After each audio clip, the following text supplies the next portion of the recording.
కొండా సురేఖను ఆ మంతలా ఉంటే ఇబ్బంది పెడుతూ అసభ్యకరమైన పోస్టులతో సోషల్ మీడియాలో బీఆర్ఎస్ పార్టీ మూకలు ఈ చిల్లర పనులు చేసినాయి. కేటీ రామారావు సారథ్యం. ఒక ఆడబిడ్డ తనకు జరిగిన అవమానాన్ని బాధ రూపంలో వెలగక్కుంటే ఆమె దొంగ ఏడుపులని ఆమెను మళ్ళీ అవమానించాడు.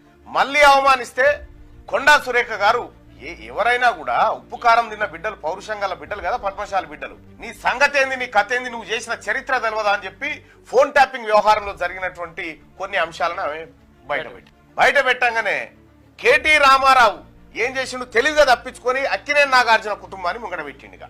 ముంగడ పెట్టి ఇప్పుడు డ్రామా ఆడుతా ఉన్నాడు. అక్కినేని నాగార్జున గారు ఏమంటాడు, మమ్మల్ని రాజకీయాల్లోకి లాగొద్దని చెప్పి చెప్తా ఉంటాడు. నేను కూడా అక్కినేని నాగార్జున గారిని అడుగుతా ఉన్నా, జిహెచ్ఎంసీ ఎన్నికలు జరిగినటువంటి టైంలో ఇదే అక్కినేని నాగార్జున గారు వచ్చి కేటీ రామారావుతో Ram you did great job, BRS పార్టీకి క్యాంపెయినర్ అయ్యిండు. బీఆర్ఎస్ పార్టీకి